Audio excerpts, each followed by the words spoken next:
like it doesn't feel, but I think now it's on. It's on. Okay. Mics usually intimidate me. I'm getting serenaded.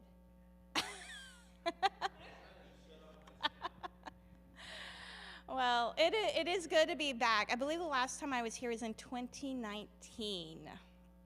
So I came out by myself, but this year I do. I'm happy to introduce my husband. So you'll hear from him a little later.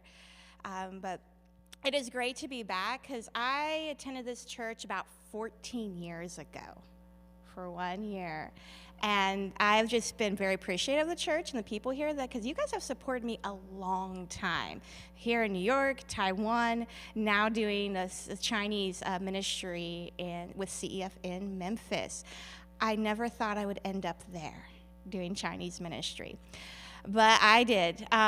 Will you click the next slide? Thank you. So here is Memphis, Tennessee. There's about 627,000 people in just the city limits itself.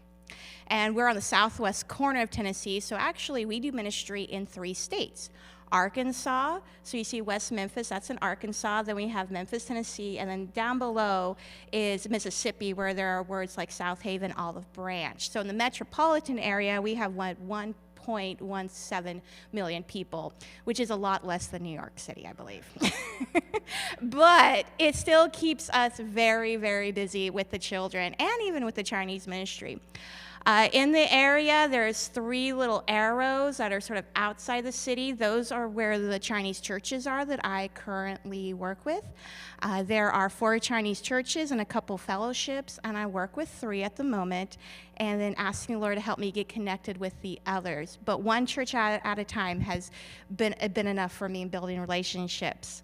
And so, both Christopher and myself, we travel all the way around. So I have clubs in West Memphis, and then I have clubs out in Mississippi, and then all over the city. And the Lord blessed us with a home.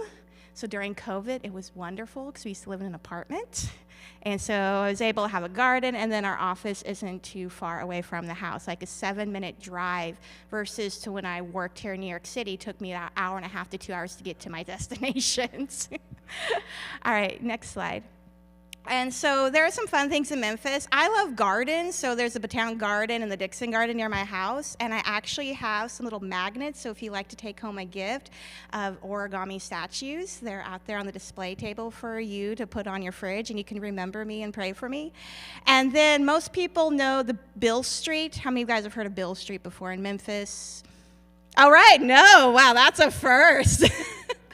It's where there's blues. If you love blues, usually go to Bill Street. I do not, and usually it gets a little rowdy at nighttime, so I tend to stay away. Though they do have one cool old-fashioned soda shop I've taken the teenagers in the afternoons, not at night. And then one of my favorite places is the cemetery in Memphis because of the grotto. It's this cave that this guy made out of like all these crystals and put like the 12 stages of Christ's life in there. That is really neat to see. And so it was a really cool place. All right, next. Now, here we go. All right, so this is our staff. There are 5 full-time paid staff in Memphis, Tennessee. The lady here towards the first right, her name is Janie Walker. She is our director, so she helps us run the program, everything. And then there's Luisha. She's the director of our Spanish ministry. She and I share an office, so we have fun doing languages because she was learning Korean. I know Mandarin, then knowing a little bit of Spanish, so we have a lot of fun just talking about languages and culture. And then, of course, there's Christopher and myself, and then Donald, who does a lot of helps with the finances and does clubs. He's ministry associate. And so I am the director of Chinese ministry, and then I'll introduce Christopher, what he does a little later. All right, next slide. So a lot of people ask, what do you do when you don't teach clubs? And I said, I work in the office. And even the kids and some of our helpers, you have an office? I go, yes, I need a place to prepare everything. And so here's the back room of our office where we do a lot of trainings, and we're getting ready for summer work. As you see, we're cutting out our wordless bookmarks for the teachers, put in their Bibles for the youth to use. And then the picture down below, when we get ready for our school ministry, the Good News Club, those are all permission slips going to several schools. So we have to make thousands of copies. And we have about around 60 Good News Clubs going for this current year, and about just like a little over 2,000 children attending right now in the Good News Clubs. And so we get all those permission slips ready, and we have to drive. I mean, it'll take me like 45 minutes to get to one club, which sounds a lot less time than what it does here when I remember doing clubs from Staten Island to Chinatown, Manhattan. But just to give you an idea, this is what we do. And now I'll introduce Christopher, and he's our director of training, and so he'll tell you what he does. Right, hi, so I'm Christopher Haire, and I'm Nadine's husband. I also work for Child Evangelism, and our local office, I am the director of training. So all of the volunteers that we have that help in Good News Clubs, in Christian Youth in Action, which is a summer ministry where we train teenagers to essentially teach Vacation to Bible School in a Bag. We do a college level course called Teaching Children Effectively, Level 1. I'm responsible for all of that and do pretty much the lion's share of the teaching and instructing there. So you can see that's the training room in training mode as opposed to cut and copy mode. That is a group from a private school. They are being trained to be in a Good News Club at Sherwood Elementary, I believe. And Sharp, yeah. And those are difficult clubs, but they have a lot of these volunteers, and they're all teenagers. They all came from one school. They were trained. They help the kids sit still, so they are learning in this session how to sit down and share the gospel with children. The other is a class at a Baptist church in Mississippi where, again, volunteers are being trained for a Good News Club. So how to, again, handle the children, how to share the gospel with them. And this goes from everything from sort of basic things where we will then train all the way up through how to write and prepare and teach a Bible lesson, the songs, the games, the Bible verses, everything that we do. And pretty much when it comes to all of what we do, it is a live teacher. So there are a few other programs out there where it's kind of like you have an MC and then a video screen, and the MC is just kind of like, and that's it. But they have to teach. They have to stand up. They have to sing the songs. And every single part of the Good News Club has a purpose. It is not to kill time. It is not to entertain. So they have to know how to take a Bible verse and apply it into the life of a child. They have to know how to take a song and use that to share the gospel, that it is filled with teachable moments. And so they have to be prepared with all of those things. And so these teachers start out sometimes from very young ages, all the way up to older. But one of the ones we've got, and we can move on to Sylvia, this is the young lady with the Bible lesson book right there. That is Sylvia. Sylvia started in my Good News Club at Egypt Elementary in kindergarten. And she, in that class, she trusted in Jesus. She spent all of her elementary years growing up through my Good News Club.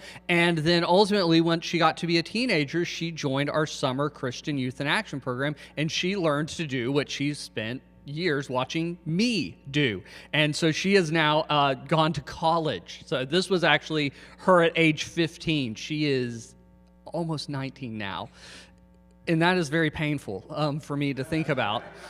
But Sylvia is one of these kids that comes to Good News Club, learns the gospel, hears the gospel, then goes out and she is able to teach the gospel. And I got the privilege of teaching her as a kid and then as moving into an adult. And that's part of the exciting thing that I get to do as the training director is see people come up and be trained and equipped to share the gospel with kids, sometimes even in the case where they heard that gospel from another teacher as a kid. So that's pretty much my job and what I do in Memphis. So that's me. And here's Nadine again. So on occasion, he will help me in the Chinese ministry, since he is the train director. And there's one Chinese church called First Chinese Baptist, and they love him. And he's worked with them for many, many years. He's trained some of their youth and has done a lot of teacher trainings for them. And it was actually through that church I knew I could marry him. because God has called me to the Chinese ministry, and so that's why I came to New York City for my internship and working with Helen and Lisa Teo, who were the Chinese ministry directors at the time. And then it's like, oh, there's a lot of Chinese in the U.S. I went to Taiwan for 5 years. I knew God would bring me back to minister to the Chinese in the U.S. And I was like, he's from Memphis. Memphis doesn't really have Chinese. And he's like, no, we do. And so I got introduced to First Chinese Baptist. This is where our training's at. And it's like, okay, I can marry you. And so, but he waited 8 years to marry me because 2008, because I came here in 2009 is when I met him, and then we got married in 2017. So now we've been married 6 years? Yes, yeah. So he's been wonderful and a great supporter, and he helps me out with all the trainings, because training's quite not my forte. I just love to teach. So he's really good at it. And a lot of them, they speak English. And some of the ladies there, what was really exciting about this training is we had 3 Chinese churches, which usually it's just one at a time, or maybe we don't know about the other one, but now we're bringing them together and they're all working together. And so I have Grace Chinese, and then I have Memphis Chinese Evangelical Fellowship, which I will call MCEC, because that's just easier to say. And then First Chinese. And so we had about 14 in that picture there taking the training in either learning how to lead a child of Christ, or they're wanting some refreshers course on to teach verses and songs, review games. And what I can do for those, maybe they read better in Chinese, I have the material in Chinese to give them. So I'm very thankful for CFF Taiwan for, giving me all the material so I can pass it on to First Chinese. They do a lot of English, but the other churches, they do need the things in Mandarin Chinese. So, but one thing that's been very exciting that I have enjoyed, now doing 6 years, well, really, I've been doing ministry for a very long time, is I've never got to see some of the kids get baptized before. And there's been so much fruit in the last couple of years. And so these are just pictures of some of my Chinese students I've got to see baptized this last year. And actually next month, I'm going to another baptism. And what's interesting is the very top picture, that's from First Chinese Baptist. Her name is Jolyn, and Pastor Choi, he goes, we are a Baptist church. We do not usually sprinkle, we dunk. But they had issue with the water, and it was that Sunday morning. And so they did the best they could. I thought he would pour the water on her, but he's too nice, so he just tapped her. But then what is fun is that these girls up there in the blue, which I know probably many of you cannot read the Mandarin there, is they gave their testimonies. And so there's the word at the top is Joyce. I actually got to lead her to Christ. So it's very exciting for me to be there to attend her baptism, to see her grow. And I've been teaching her 3 years now, 4 years, and hopefully next year she'll join me in our summer program and she can teach with me and I can disciple her more. And they just mentioned going to Sunday school and saying how, being in my class. So it was just neat to see, this fruit, because sometimes you teach and teach and teach and you don't see anything. Or maybe years down the road, or somebody else, it comes along, because I know in the Bible it talks about Corinthians, one sows, one waters, and the Holy Spirit, reaps the harvest. And so it's just been exciting to actually see fruit. And I didn't have to wait forever to see it and to watch these girls grow. And then these 2 girls are from MCEC, and they got baptized this last year. And they go through a baptismal class to make sure they understand the importance, the significance of it. And 2 of the leaders came up to me and they said, it was because of one of your missionary stories that encouraged them to take the next step in their faith. And I asked the girls, and I said, what story? And it was this girl about Helen Cadbury, whose father started Cadbury chocolates, and how she came to Christ at 12 and started the New Testament Pocket League. And that still continues today. And so they start coming up and asking me questions and about getting baptized and the next step. So Lord willing, a couple years, they'll start teaching with me in the summer as well. So it's just been a wonderful blessing to see these students and teaching them and to see them growing in their faith. But as I said, I work with 3 Chinese churches at the moment. This is one of the first, MCEC. And with them, I first started when I first moved to Memphis. They were one of the first Chinese churches I started work with on Friday nights. Then COVID happened, and you know how that thing went. And then we had to close down all Friday nights, so, but then they started meeting Sunday afternoons and spreading out, wearing the masks after several months, and so I started teaching on Sunday afternoons to them, so that's where they are with all their masks. And now we're mostly back to normal, and I have about 15 to 20, 24 students, depending what location, because what this church does is they split into 2 fellowships. They come together on Sunday, and then they split into 2 fellowships on Friday nights. And so I usually work with 1 fellowship because they work with the university students. A lot of the Chinese come over to Memphis for schooling. There's St. Jude's there's Le Bonheur Children's Hospital, and so there's a flex of Chinese. Before COVID, the peak of the Chinese population was around 5,000. Right now it's about 3,000. And so some of my kids, because families from China, they come over together, or they bring their kids over. And so I have this flux of Chinese students. Some spoke no English, so I would speak in Mandarin. Some of them only speak English, so therefore I speak in English, or we're learning Chinese together. So next slide. So here, I had a video clip, but it didn't convert correctly from the Mac to PC. So I was going to have them sing for you in Chinese, I have decided to follow Jesus. Because one thing as I do is we do songs and memory verses in Chinese. And they think it's really hard, but I'm like, you speak Chinese. Why can't you do this? So we have a lot of fun. But what is really exciting now is there's a little girl, Lucia, up there holding a song visual. I used to teach her. She was one of my first students. She's 9 years old, and now she's 15. And so she actually works with me in the summer and does a 5 Good News Club with me in the school year. And so she goes to Chinese school, and so I say, hey, why don't you teach the kids the Chinese song? And she goes right on into it. Some of the other Chinese students are like, no. I said, you can do it. And then they have fun with it. But so there they are, they're learning how to sing, and since maybe they don't know how to read Chinese, because down below I have traditional Chinese characters that says I've decided to follow Jesus, but go to the next slide. So sometimes what I do in my work is I have to put out the pinyin for them.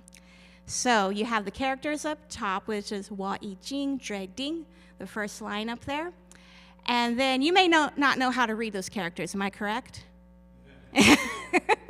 So down below we have what's called pinyin or pinyin. And so they have tone marks above them. There are 4 tones in Mandarin, the language, 4 tones and a toneless tone. I still to this day don't know how to do what it means toneless, but it's toneless. And they understand it, and so we'll go through and they'll learn how to read all that. So if they can't read the characters, they can read, you could say, the English version of it. And so I will do the verses that way and the music that way, because I brought all my music from Taiwan, but it's all characters. And a lot of these children are from mainland China. When you learn Chinese in the U.S., you learn what's called simplified Chinese, meaning some of those characters have less lines in them. So looking up here, the top line, there's several characters that I see are simplified, which I don't read simplified. I usually have somebody to help me translate traditional into simplified. And then what else I do with my translation work is I've been translating our CF of information, like our Christian Youth Action information, our camp information, into Chinese for the parents. And my friend's dad in California, he edits the Chinese for me.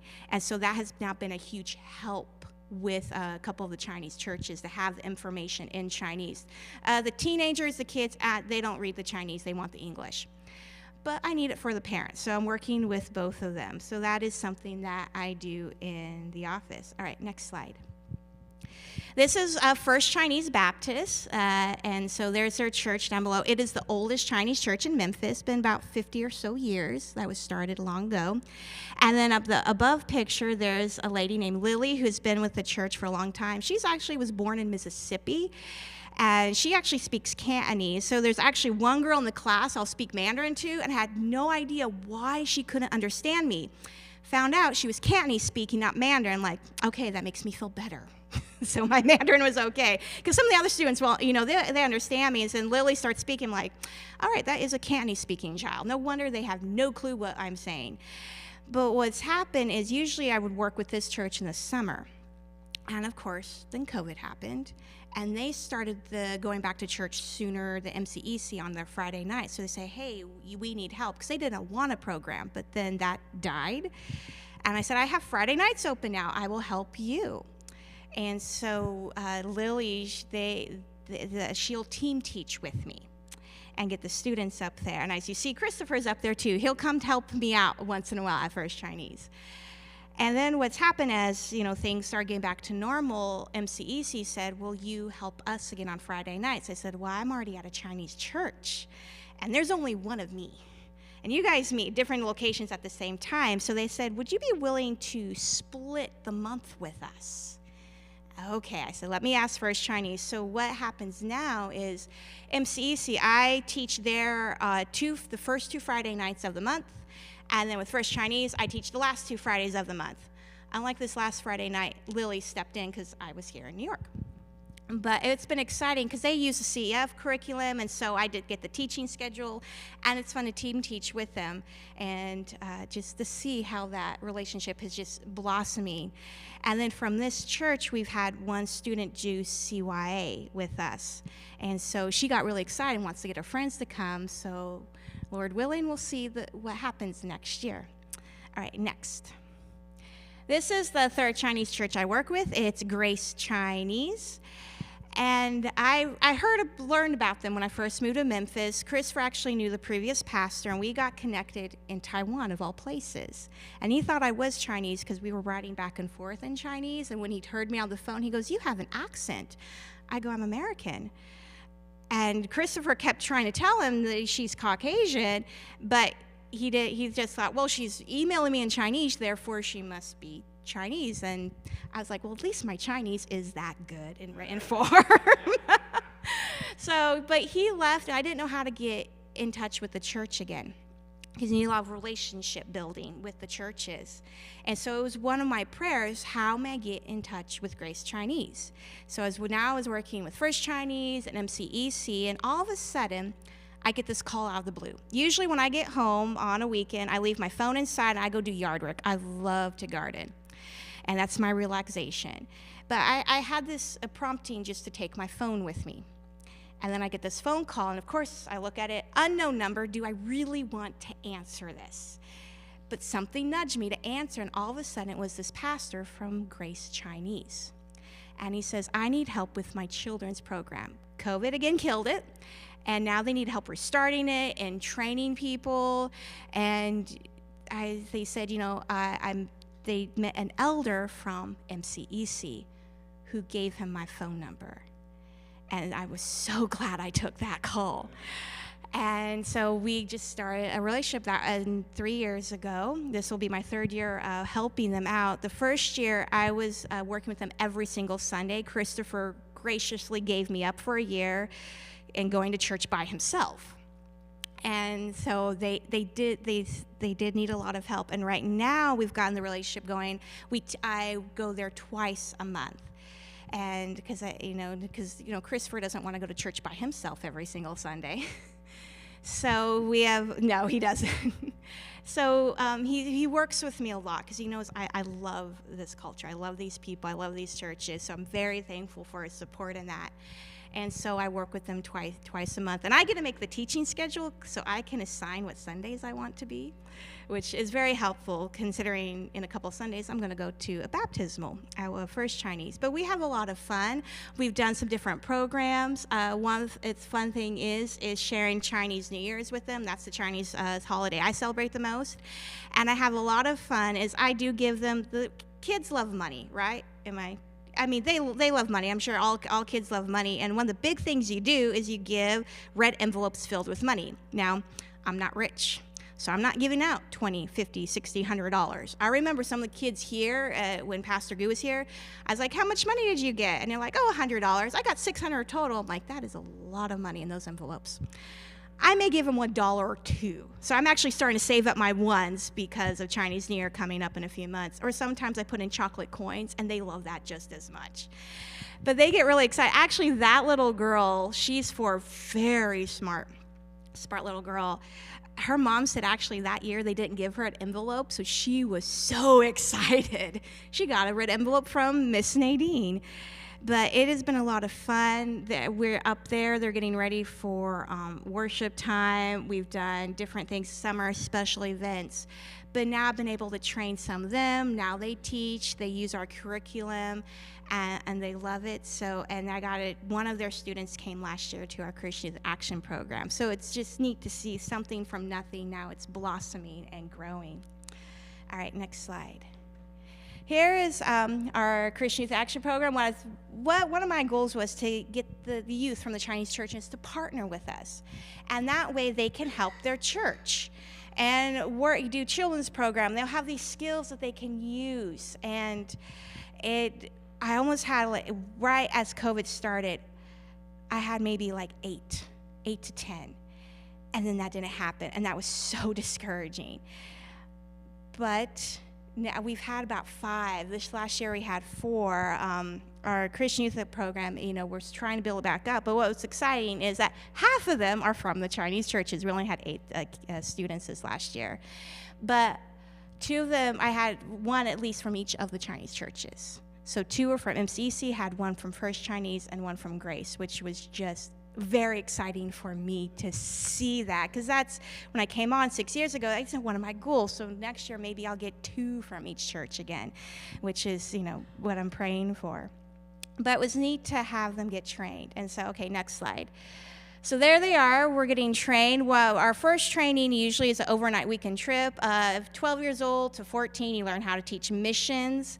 And then 15 on up, you start learning how to teach the Bible. So there's my Lucia down there in the right-hand corner. And she did start as a missionary teacher, and now she's teaching Bible.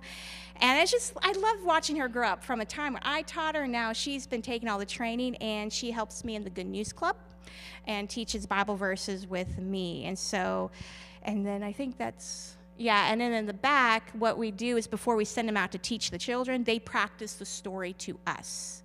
And so that way they get some good practice, and then they know what they're teaching, because sometimes they come in and they haven't studied at all.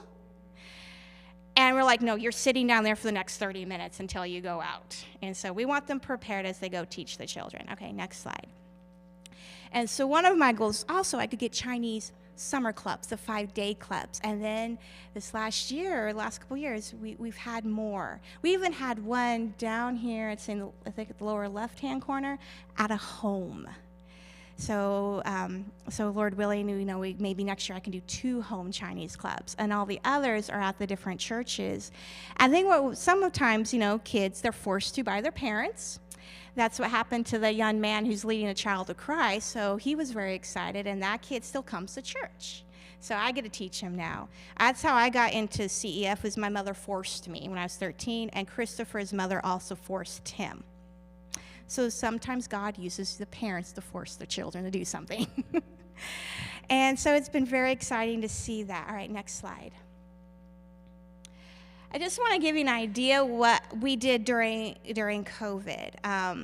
A lot of CF chapters in the U.S., they couldn't do as much ministry.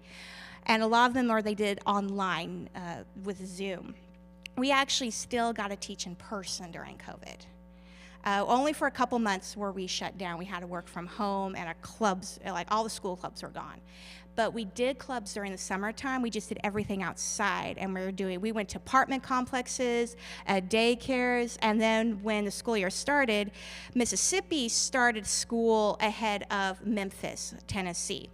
And so now we couldn't do clubs in the school, but what happened is a church volunteered to host the club for us. So like down this lower left-hand corner, that's at a church, and some of the kids from the school, their parents would drive them to the church, and we, spread them out. A lot of times we were doing up there on the upper left-hand corner is a club in an area near our place called Orange Mound, and it's outside a house. So we were trying to find different ways and avenues to still reach the kids. And a lot of places just let us come outside. One of my daycares, they technically weren't supposed to allow me in, but they just made me honorary staff. And the assistant director says, Nadine, these children need to hear the Lord. We're just going to let you in and pray God protects us.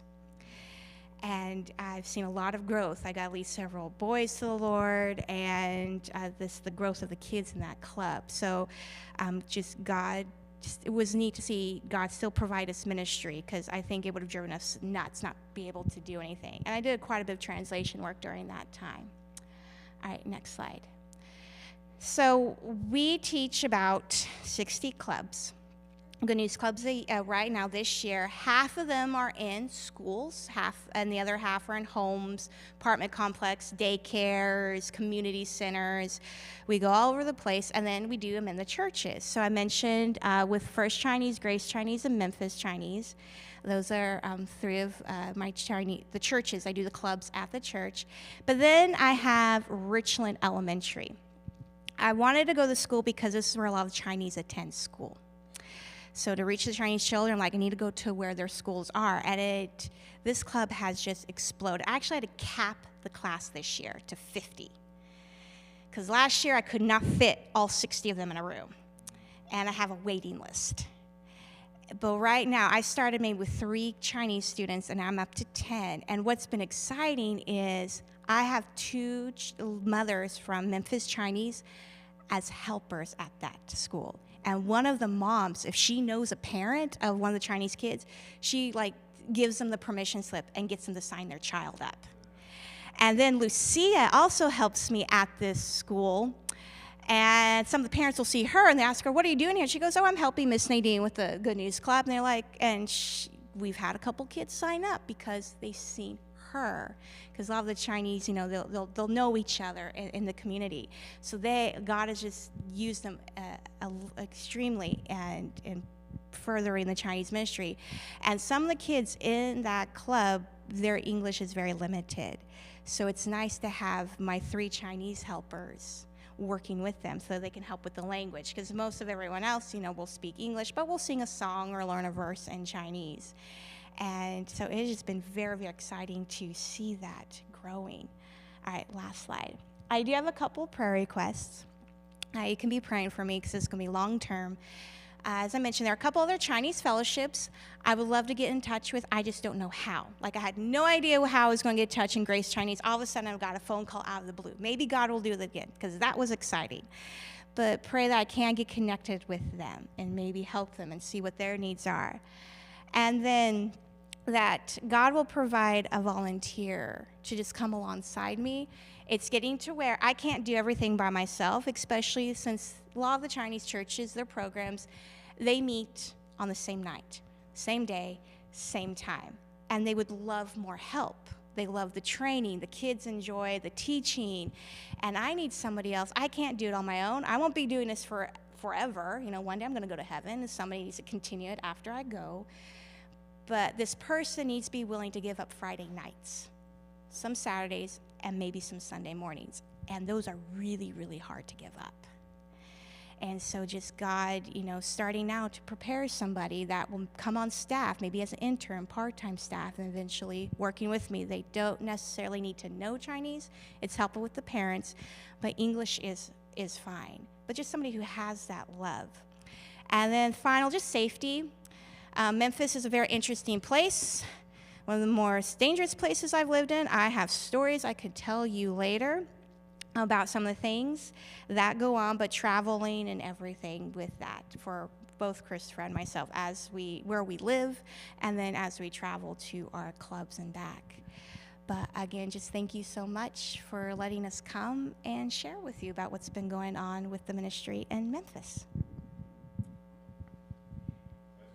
Questions? Anybody have questions? They can be not necessarily spiritual, anything. Last time I had questions on food, so. Which I do get Chinese food. Oh, my favorite meal of the week there. Homemade Chinese food. Yes, Pastor Chris.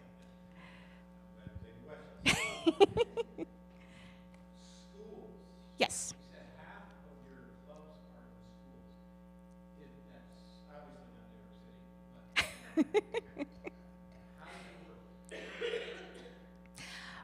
A lot of volunteers. Well, you want to come up, honey? You can help answer some of these too. Well, we have about 150 volunteers. Yes. A lot of the times is to get into schools. It varies which state you're in. I know in Memphis we have to ask the principal first, and then Miss Janie, she fills out paperwork for every year. And then Mississippi, what we have to do is we have to get the principal's signature, and they have to send it to the school district. And then once they approve it, then we can get into the schools, and then we ask how many students do we have, and then we print out the permission slips. And for each school, we have to have a team, at least one of us teachers and another volunteer. And sometimes it's word of mouth. The principal will move and then say, hey, will you come do the club in this school now? From Richland, we've got into 2 or 3 other schools because of the person. Her name's Mrs. Moody, loves the program and has talked about it. So it's like sort of sometimes word of mouth. I mean, is there anything else? We've had principals in the past that will often do that. We had one guy who was like, I will pick up the phone and call any principal you want, because he was a principal of a school and loved the program. So because the Supreme Court said the schools cannot discriminate against a Bible class, we spent a lot of time kind of wooing the school board instead of suing them. We could have gone that way. We were like, let's try for a good relationship. So we took our time, and now they really like us. So we're an authorized vendor. We just go to principals. Sometimes it takes a little longer to kind of convince a principal and win them over. Like we're trying to do that with one school right now. I've got a church that is ready to go. They've got a team, and the principal just won't return our phone call. But if we're able to get a hold of them eventually, then boom, we can hit the ground running and go in. Parents will sign their children up, and we can start teaching the Bible there. Does that help answer your question? Yes, and if you would repeat the questions for the last stream. Oh, okay. Any other questions? You have lots of them. Well, we'll take another one. How many miles do you put on in the year or even a month? All right, so question is, how many miles do we put on our cars? I put about on like a peak month around 700 to 800 miles just for clubs. That's not including my own running around the city. What about you, honey? I drive about 1,000 miles a month to all of my classes, because I teach 3 times a week across the river in Marion, West Memphis. I teach down in Mississippi once, and then I will go up north of the city up to where the Navy base is. So I drive a little bit further out. And I teach about 12 clubs a week, 10 to 12 clubs a week, and help at a couple of them. So yes, we're driving around a lot. So we're always asking prayer that people, send in donations for mileage and to help with our cars, to pay for the gas and everything like that. So it's a lot. So you guys just wave at each other as you're passing? We have at one time. Yeah, we did.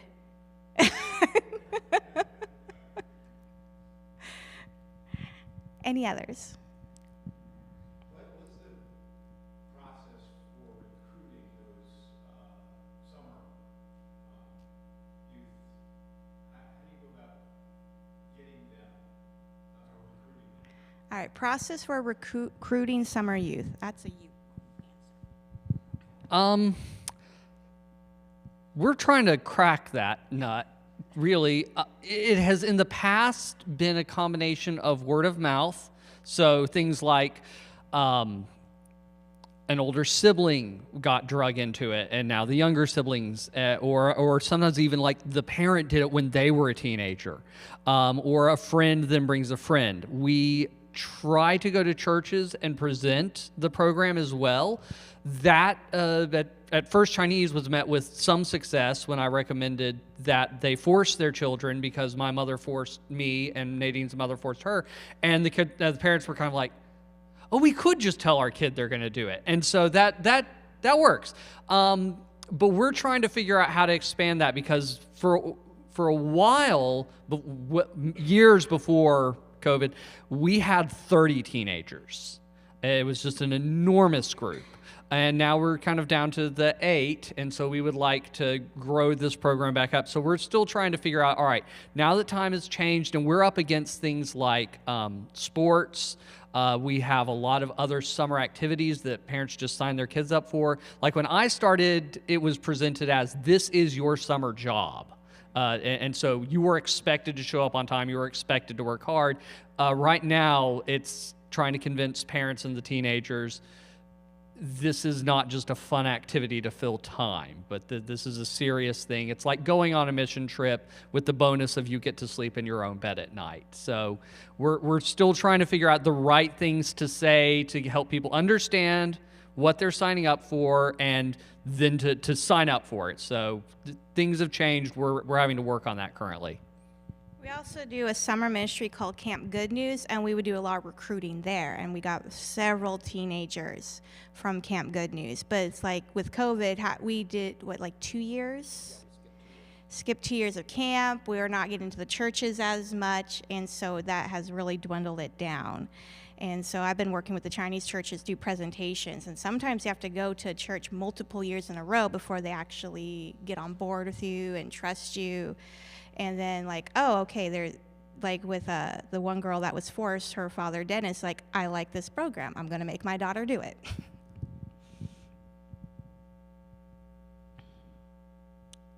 There are a lot of shy people out there. I'm sure there's got to be a question from somewhere else. Nope. So you have 60 clubs, Good News clubs. How many summer clubs do you run? So the question is, our summer clubs. We had over 50 summer clubs this year. We cannot remember the exact number, but it was over 50. I know also with these clubs, we also do the preschool clubs too. So we do preschool through elementary. But yeah, we had over 50 clubs, even with just the 18s and us 5 staff. We had 59. Oh, that's right. We were trying to get 60. We had 59 clubs. And I think in a ministry, how many children do we usually reach? 5,000? By the end of our reporting year, we will typically come close to, if not past, having taught 5,000 children. Our reporting year actually begins in August, so the number drops to 0, and we build back up from there. So you're obviously getting us kind of early in our year.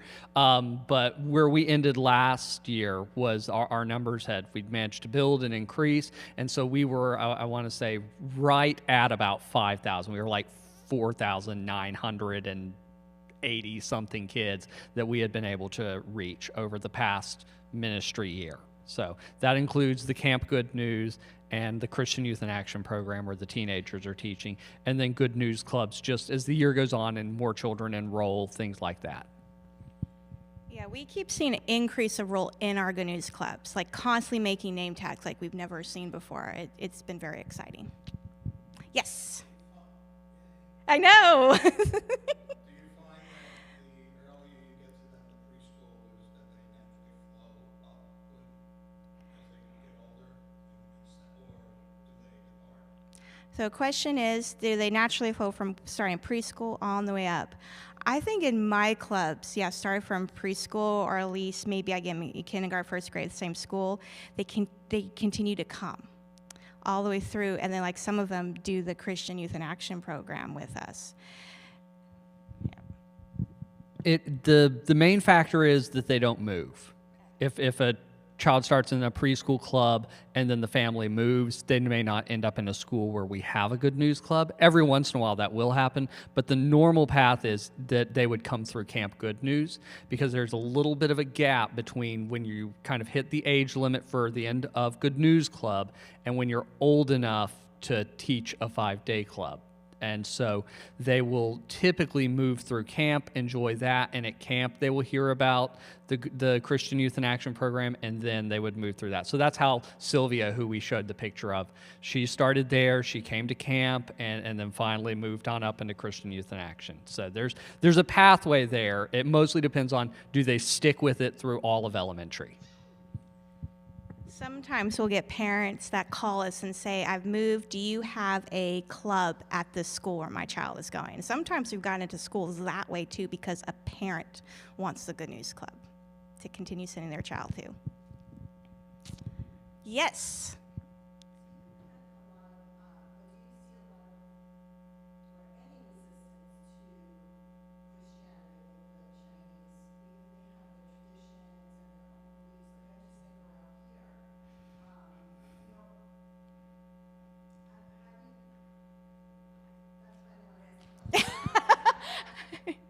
I understand. I just know repeating it for the thing. It's a question basically like with culture and teaching the Bible with them and any sort of conflict.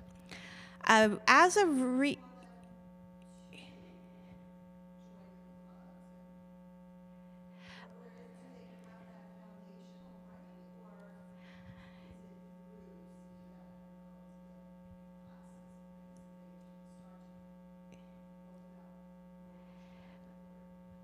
I've had some with some of the kids already in the church that they're like they start to open.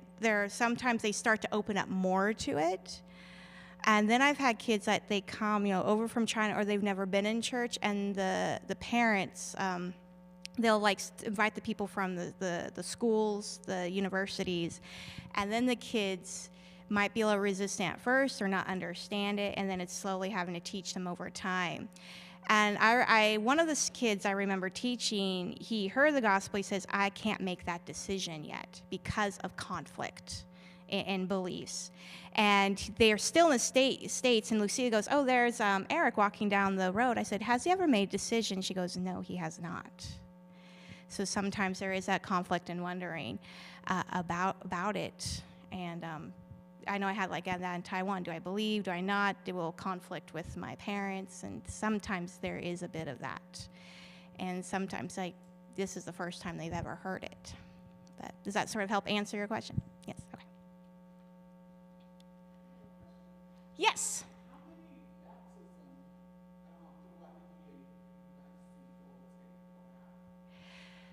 So actually, for how many baptisms we see, this year has been my first out of all my 24 years of teaching.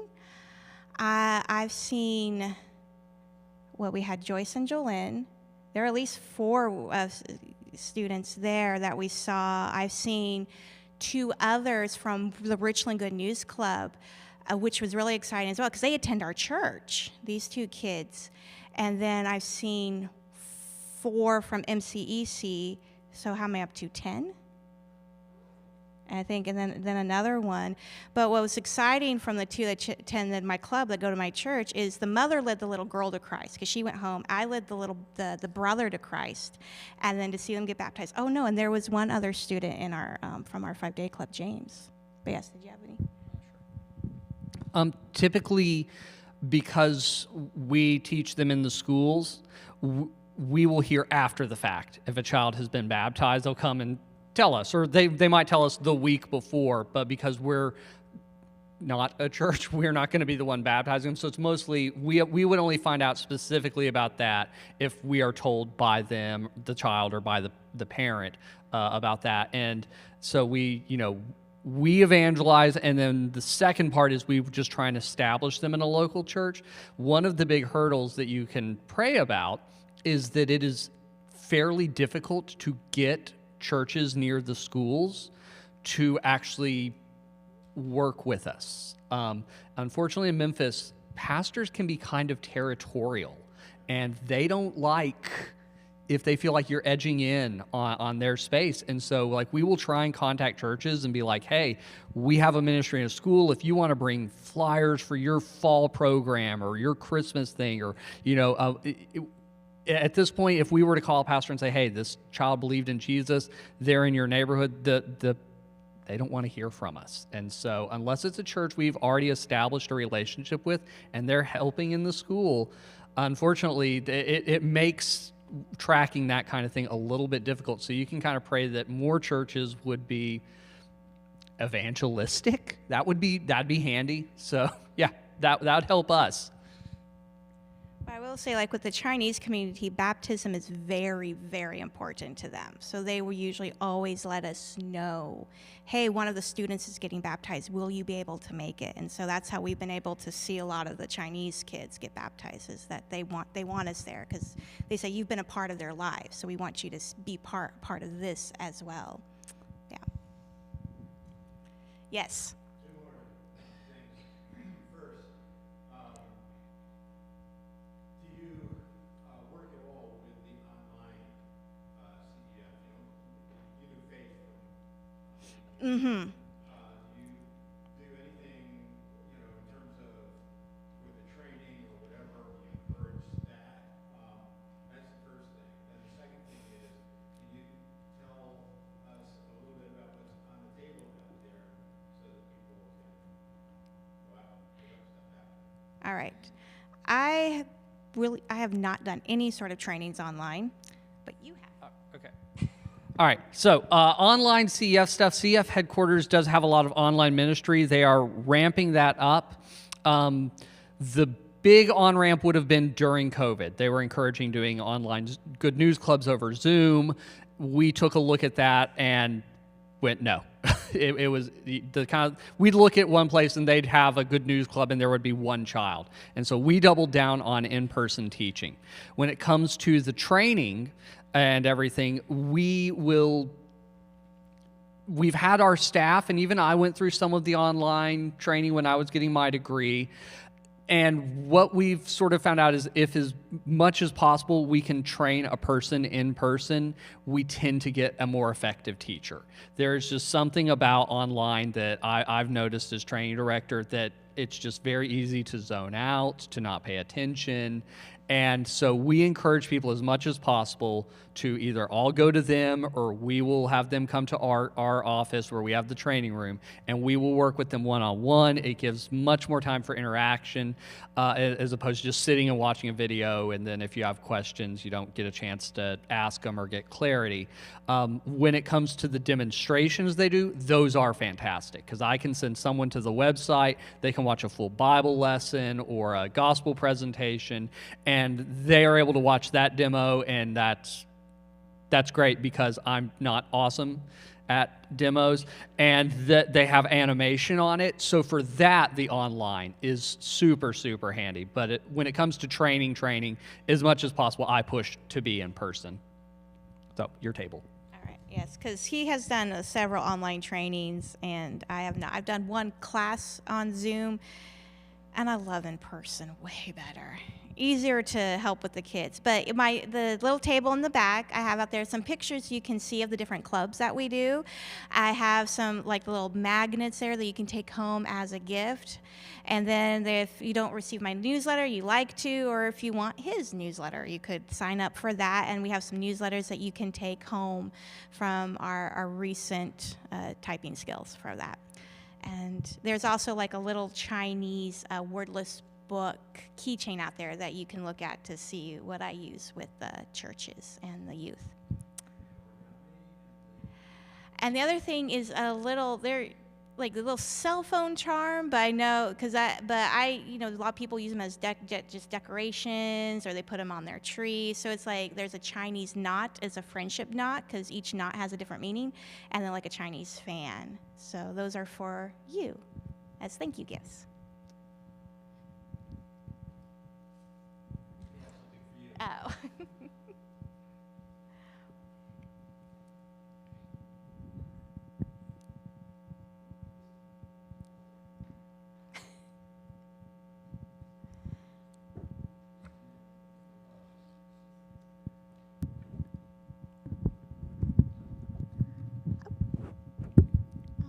谢谢. Thank you.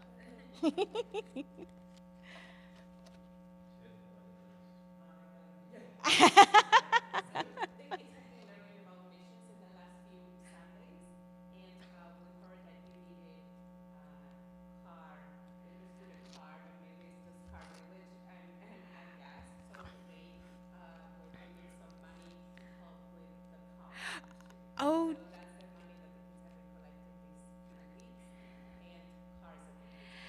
oh, well, thank you. Yes, no, I have been raising money for a car, which got wrecked 13 days after I got it.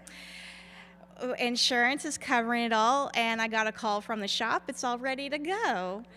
But I'm very thankful for all the churches and the individuals that have been helping me with money to go towards paying off the car. So thank you.